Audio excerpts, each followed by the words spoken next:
अस्सलामुअलैकुम दोस्तों और साथियों, उम्मीद है आप लोग खैरियत से होंगे। इस वीडियो में हम बात करेंगे कि आजकल नौजवानों में जो दिल का अटैक होता है या वो अलामात आती हैं जो दिल के अटैक की होती हैं, और जब ये नौजवान, और इनमें ख़ुसूसी तौर पे नौजवान लड़कियों की मैं बात कर रहा हूँ, तो जब ये हॉस्पिटल जाते हैं तो अक्सर इनकी उम्र को देखते हुए डॉक्टर्स या जो दिल के माहिरीन होते हैं वो उनको ये कह देते हैं कि आपकी उम्र ऐसी है कि इसमें दिल के अटैक नहीं होते, तो और आपको ज़हनी टेंशन और ज़हनी परेशानी का सामना है। और वो वर्कअप नहीं करते, वो पूरी कोशिश नहीं करते, वो तमाम टेस्ट नहीं करवाते जो आमतौर पे उन लोगों के लिए करवाए जाते हैं जो इन्हीं अलामात के साथ तो जाते हैं इमरजेंसी में या हॉस्पिटल में, लेकिन उनको पहले से सेहत के कुछ मसाइल का सामना होता है। मिसाल के तौर पे अगर किसी की उम्र 55 साल है, उसको शुगर या ब्लड प्रेशर है साथ, या शुगर और ब्लड प्रेशर है, मोटापा है, उसकी फैमिली में दिल के जो अमराज है वो पहले से मौजूद हैं, और कोलेस्ट्रॉल का भी प्रॉब्लम है। अगर उसको चेस्ट पेन होता है, सीने में दर्द होता है, बाजू में दर्द होता है, उसको त्रेलियाँ आती हैं यानी स्वेटिंग होती है, या उसको सांस की खराबी होती है, तो ड्यूटी पे मौजूद डॉक्टर और कार्डियोलॉजिस्ट या मेडिकल स्पेशलिस्ट उनकी कोशिश होगी कि अगर ईसीजी इन अलामात के साथ नॉर्मल भी है तो मुकम्मल छानबीन की जाए, मुकम्मल तौर पे वो टेस्ट करवाए जाएं, जिससे पता चले कि ये दिल का अटैक तो नहीं कहीं पे, क्योंकि इनमें रिस्क फैक्टर हैं। लेकिन उसके मुकाबले में अगर एक 25 साल की खातून इन्हीं अलामात के साथ कहीं इमरजेंसी में जाएगी या किसी कार्डियोलॉजिस्ट के पास जाएंगी, तो पहले तो कोशिश होगी कि उनके कोई किसी किस्म के टेस्ट ना किए जाएं, और ये फ़र्ज़ कर लिया जाए कि क्योंकि ये यंग हैं, क्योंकि इनकी फैमिली में दिल का मसला नहीं है, क्योंकि इनको सेहत के बाकी जो मसाइल जिनको हम रिस्क फैक्टर कहते हैं वो नहीं हैं, तो इनको दिल का अटैक नहीं है, ये इनको पैनिक अटैक है। लेकिन अब आहिस्ता आहिस्ता साइंसी तहकीक ने साबित किया है कि एक बीमारी होती है जिसको हम कहते हैं spontaneous coronary artery dissection. Spontaneous का मतलब है खुद होने वाली, जिसकी कोई ख़ास पीछे वजह नहीं हो। ये जो ख़ास वजह नहीं हो को आप जहन में लाएं कि वो लोग जो शुगर के मरीज़ होते हैं, ब्लड प्रेशर के मरीज़ होते हैं, जिनको कोलेस्ट्रॉल का प्रॉब्लम होता है, जिनकी फैमिली हिस्ट्री होती है, जिनकी उम्र ज़्यादा होती है, तो उनकी खून की वो नालियाँ जो दिल के पट्ठों को खून देती हैं, जिनको हम कोरोनरी आर्टरीज कहते हैं, तो उनके अंदर कुछ क्लॉट्स बनते हैं जिसको हम एथरोमास कहते हैं। ये टेक्निकल सारे वर्ड्स हैं, लेकिन यही जो अब इसकी वजूहात हैं क्लॉट बनने की, इन लोगों में वजूहात हैं। लेकिन एक यंग लड़की में जब खून की इन्हीं नालियों में, जिसको मैं कोरोनरी आर्टरीज कह रहा हूं, जो दिल के पट्ठों को खून मुहैया करती हैं, जब वहां पे कोई ऐसी क्लॉटिंग शुरू हो जाए जिसकी कोई वजह ना हो, तो इसको हम कहेंगे स्पॉन्टेनियस, यानी खुद ही होने वाला एक अमल। कोरोनरी आर्टरी, जैसे अभी तक की बातचीत से आपको पता चल गया है कि वो खून की नालियां जो दिल के पट्ठों को, यानी जब दिल धड़कता है, कॉन्ट्रैक्ट करता है, तो ये खून को पूरे जिस्म में भेजता है। तो इसी तरह जो खून दिल के पट्टे हैं, जो उनको खून की नाली जाती है खून पहुंचाने के लिए, उसको हम कहते हैं coronary arteries. Spontaneous coronary artery dissection, dissection होता है जैसे जब आप किसी चीज़ को कोई चीरा देते हैं, कट लगाते हैं, तो खून की ये नालियां कोरोनरी आर्टरी, इनकी दीवारों में खुद ब खुद कोई एक ऐसा जख्म बनता है जैसे चीरा लगता है, तो इसकी जो तय होती है, यानी इसकी जो खून की नाली की जो लेयर होती है वो दो हिस्सों में तकसीम हो जाती है। अब खून जो गुजर रहा होता है, ब्लड फ्लो जो होता है, वो दो हिस्सों में डिवाइड होता है। एक जाता है मेन हिस्से से जो पहले भी मौजूद था, और एक जो डाइसेक्शन की वजह से एक छोटा सा एक अलहदा से रास्ता बन जाता है, तो उससे गुजरने की कोशिश करता है। वहां पे क्योंकि तंगी होती है, उस तंगी की वजह से वो खून जमना शुरू हो जाता है, क्लॉट बनना शुरू हो जाता है, वहां पे एक थ्रोम्बस बन जाता है। अब खून की नालियां जो दिल के पट्ठों को खून देती हैं, तो देखें डिमांड और सप्लाई का एक बड़ा अहम कॉन्सेप्ट है कि अगर आपकी खून की नालियों में कोई तंगी नहीं है, चाहे आपकी उम्र कुछ भी हो, तो अगर डिमांड बढ़ेगी, आप एक्सरसाइज करते हैं, आप किसी टेंशन या स्ट्रेस में जाते हैं और आपके दिल की धड़कन जो है उसकी रफ्तार बढ़ जाती है, तो डिमांड ज़्यादा हो जाएगी। जब डिमांड ज़्यादा हो जाएगी, अगर आपकी खून की नालियाँ बिल्कुल ठीक हैं, तो वो सप्लाई को बढ़ा देंगी। ये डिमांड और सप्लाई है। लेकिन फ़र्ज़ करें कि अगर आपको ये जो स्पॉन्टेनियस कोरोनरी आर्टरी डिसेक्शन की वजह से वहाँ पे क्लॉट बन गया है और खून का जो बहाव है वो मुतासर हो गया, तो जैसे ही डिमांड बढ़ेगी या सप्लाई कम होगी तो वो खून जो जा रहा था दिल के पट्टों को वो नहीं पहुंच पाएगा। जब वो नहीं पहुंच पाएगा तो वहाँ पे कुछ ऐसी चीज़ें पैदा होती हैं उस खून के ना पहुंच पाने की वजह से कि मरीज़ को वही अलामात आती हैं जो दिल के अटैक वाले मरीज़ों को आती हैं, जिनके मैंने रिस्क फैक्टर का जिक्र किया। अब आप जहन में लाएं कि खुदा ना खास्ता किसी नौजवान को, जैसे मैंने बार बार मैं बता रहा हूं कि नौजवानों को, यानी 50 साल से लेके 20 साल की उम्र तक के लोगों को, और इनमें खसूसी तौर पे ख़वातीन शामिल हैं, ये लड़कियां शामिल हैं। अब वो एक हॉस्पिटल में जाती हैं और उनको खुदा ना खास्ता ये स्पॉन्टेनियस कोरोनरी आर्टरी डिसेक्शन हुई है और जिसकी वजह से वहाँ पे क्लॉट बना है, और फिर उनको चेस्ट में पेन होता है, उनको सीने पे दबाव होता है, उनके जो बाजू हैं उसके अंदर दर्द होता है, उनको स्वेटिंग होती है, त्रेलियाँ आती हैं, पसीने आते हैं, उनको सांस की तकलीफ होती है। अब जब वो हॉस्पिटल में जाएंगी तो बजाय इसके कि ये कह के उनको वापस कर दिया जाए या वो दवाइयाँ लिख दी जाए कि आपको ज़हनी टेंशन है, तो अब साइंस की जो कम्युनिटी है वो ये डिमांड करती है कि इनका वर्कअप किया जाए मुकम्मल तौर पे। वो वर्कअप क्या होता है, उस पर जाने से पहले मैं एक चीज़ आप लोगों को बता देता हूँ कि जो दिल का अटैक होता है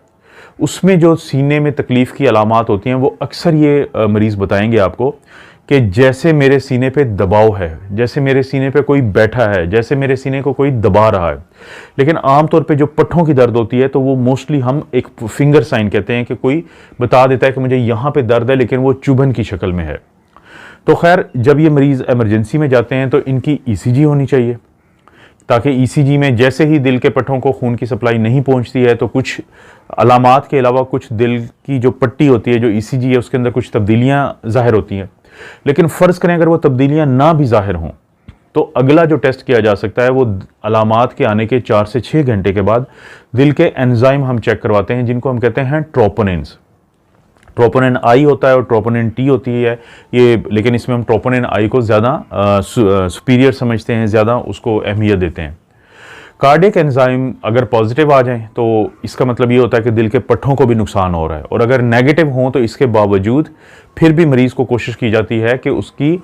4 से 6 घंटे के बाद या 2 घंटे के बाद उसकी ECG को दोबारा करवाया जाए और उसकी अलामात पे नज़र रखी जाए। वो लोग जिनको ये अलामात ठीक ना हों तो फिर उनके मज़ीद हमें आगे टेस्ट करने की ज़रूरत पड़ सकती है, जिसमें कोरोनरी एंजियोग्राफी भी होती है। एंजियो का मतलब होता है खून की नाली, कोरोनरी मैं पहले बता चुका हूं कि खून की कौन सी नाली को कहते हैं, और ग्राफी होता है तस्वीर। यानी ये एक्सरे की एक ऐसी टेक्नोलॉजी है कि जिसमें पहले मरीज को एक कैथेटर के जरिए खून की इस कोरोनरी आर्टरी तक, वहां तक हम एक कैथेटर पहुंचाते हैं, फिर उसमें कंट्रास्ट डालते हैं, और जहां पे कंट्रास्ट गुजर जाए तो वो नाली बिल्कुल ठीक होती है, और जहां पे कंट्रास्ट के रुकने में या उसके बहाव में रुकावट हो, जो हम एक्सरे पे देख रहे होते हैं या इमेज इंटेंसिफायर उसे हम कहते हैं, उस पर देख रहे होते हैं, तो वहां पे हमें पता चल जाता है कि कौन सी जो कोरोनरी आर्टरी है उसमें बहाव रुका हुआ है। और इसके अलावा बाज़ लोगों में हम CT एंजियोग्राम करते हैं, एक कार्डियक CT एंजियोग्राफी होती है, जिसको CT का मतलब होता है कंप्यूटर टोमोग्राफी, अक्सर मैं अपनी वीडियोस में जिक्र करता रहता हूँ। इसमें कैथेटर डालने की ज़रूरत नहीं होती, बल्कि जो CT स्कैन की मशीन है जो एक्सरे की ही एक टेक्निक होती है, तो उसके अंदर मरीज़ को लिटा के मरीज़ के मुख्तलिफ जो पहलू हैं वहाँ से एक्सरे लिए जाते हैं, और वो जो एक्सरेज हैं वो दिल के बारे में और दिल के जो खून की नालियाँ होती हैं कोरोनरी आर्टरीज, उनके बारे में बताते हैं। तो उससे भी पता चल सकता है कि कहीं पे अगर खून की ये नालियाँ जो हैं इनमें खून का जो बहाव है अगर वो कमज़ोर है, इसका इलाज क्या होता है। क्योंकि ये वो मरीज़ होते हैं कि जिनके अंदर खून की जो नाली है वो बड़ी नरम हुई होती है, या वो आमतौर पे बड़ी पेचीदगी का शिकार होती है, क्योंकि इनमें से कुछ मरीज़ ऐसे होते हैं कि जिनको जब ये स्पॉन्टेनियस कोरोनरी आर्टरी डिसेक्शन होती है तो इससे पहले भी इनको कोई ना कोई ऐसी बीमारी हो सकती है जिसकी वजह से खून की नालियाँ इनमें कमज़ोर होती हैं, जैसे कि फाइब्रोमस्कुलर डिस्प्लेजिया एक चीज़ होती है, और भी इसके अलावा बहुत सारी कनेक्टिव टिश्यू डिजीज़ेज होती हैं। तो आम तौर पे कोशिश की जाती है कि दवाइयों पे ही इन मरीज़ों को ठीक किया जाए। खून पतला करने वाली दवाई दी जाती है,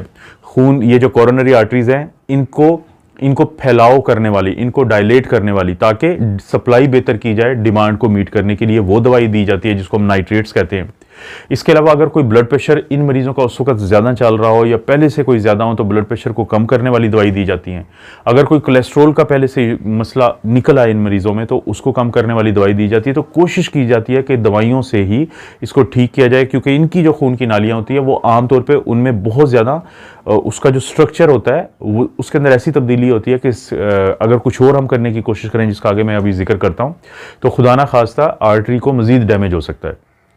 अगर दवाइयों पे मरीज ठीक ना हो तो अगला जो स्टेप होता है उसको हम स्टेंटिंग कहते हैं। स्टेंटिंग का क्या मतलब होता है कि जैसे कोरोनरी एंजियोग्राफी हमने की थी, ऐसे ही कैथीटर डाल के उसके आखिर पे एक स्टेंट लगा होता है, और जैसे ही वो वहाँ पे उस कोरोनरी आर्टरी में जाता है तो उस स्टेंट को हम इन्फ्लेट कर देते हैं, यानी उसको खोल देते हैं। और उसकी वजह से क्या होता है कि वो क्लॉट जिसने खून की नाली को बंद किया होता है तो वो क्लॉट जो है वो साइड पे हो जाता है और खून की नाली का बहाव बेहतर हो जाता है। तो इसको हम कोरोनरी एंजियोग्राफी या एंजियोप्लास्टी और स्टेंटिंग कहते हैं। और अगर इसके बावजूद भी ये मसाइल रहें या डॉक्टर को लगे कि ये जो कोरोनरी आर्टरी खून की नालियों को जो नुकसान हुआ है वो एक से ज़्यादा जगहों पे है या मुख्तलिफ जगहों पे है, तो उस सूरत में बाईपास आप सुनते रहते हैं, तो इसको हम कहते हैं cabbage, coronary artery bypass grafting. यानी कोरोनरी आर्टरी को बाईपास करना है। जैसे किसी भी शहर में अगर आप नहीं दाखिल होना चाहते और आपकी जो मंजिल है वो उस शहर से आगे कहीं पे हो, तो आमतौर पे हुकूमतें क्या करती हैं कि एक ऐसी सड़क बना देती हैं जो उस शहर के अंदर से नहीं गुजरती बल्कि बाहर से गुजरती हैं, और आपको जो अंदर शहर का एक आपको रुकावटें मिल सकती हैं, आप उससे बच सकते हैं, और इसको आमतौर पे हम कहते हैं बाईपास रोड। तो कोरोनरी आर्टरी का वो हिस्सा जहां पे मसला हो उसको बाईपास करते हुए ग्राफ्ट लगाया जाता है। ग्राफ्ट क्या होता है कि जब आपके जिस्म के एक हिस्से से एक चीज़ को लिया जाए और उसे दूसरी जगह पे लगाया जाए। तो हम खून की जो कुछ नालियाँ होती हैं वो टांगों से या जो सीने के पास एक हमारे पास खून की कुछ नालियाँ होती हैं तो उनका कुछ हिस्सा लेके उसको वहाँ से काट के तो कोरोनरी आर्टरी के पास लाके ऐसे जोड़ते हैं कि जो खून की बड़ी नाली होती है जिसको हम अयोर्टा कहते हैं, पहला हिस्सा वहाँ पे लगाया जाता है और दूसरा हिस्सा लगाया जाता है कोरोनरी आर्टरी में जहाँ पे हमें प्रॉब्लम मिलता है उसके आगे वाले हिस्से में, ताकि अयोर्टा से खून की बड़ी नाली से जो खून है वो डायरेक्टली दिल के पट्टों तक ऐसे पहुँचे कि जो रुकावट है उसको वो बाईपास करके जाए। तो इसको हम कहते हैं कोरोनरी आर्टरी बाईपास ग्राफ्ट या कैपेज, और ये बड़ा मशहूर बाईपास के नाम से है। तो बाज़ मरीज़ों को ये भी ज़रूरत पड़ सकती है। इस वीडियो का मकसद ये है कि अगर आप जवान हैं, अगर आपकी उम्र 50 साल से कम है, 20 साल से ज़्यादा है, आपको जो दिल के अटैक की अलामात आती हैं और आपका डॉक्टर अगर आपको ये कह के कि आपको सिर्फ ज़हनी टेंशन या पैनिक अटैक्स हैं घर वापस भेजने की कोशिश करता है, तो कोशिश करें उसके साथ डिस्कस करें कि एक ऐसी बीमारी होती है, मैं ये चाहती हूँ कि आप थोड़ा, या मैं ये चाहता हूँ कि आप मेरा वर्कअप करें, आप मेरे वो टेस्ट करवा लें ताकि ये शक दूर हो जाए कि मुझे किसी किस्म की ऐसा प्रॉब्लम तो नहीं है। तो ये जो वीडियोज़ होती हैं ये नॉलेज के पॉइंट ऑफ व्यू से हैं, ये एजुकेशनल वीडियो हैं ताकि आपको थोड़ा सा बेसिक आइडिया हो, क्योंकि जैसे जैसे साइंस तरक्की करती है कुछ ऐसी बीमारियों का भी पता चलता है जिनका पहले से नहीं पता था। और आप एक बात हमेशा ज़हन में रखें कि अगर किसी डॉक्टर को एक बीमारी के बारे में नहीं पता है तो उस डॉक्टर के पास सबसे आसान हथियार ये है कि वो आपको कोई टेंशन, डिप्रेशन, पैनिक अटैक का लेबल लगा के आपको घर भेज सकता है, जिसके बारे में आपको बहुत ज़्यादा मुहतात रहने की ज़रूरत है।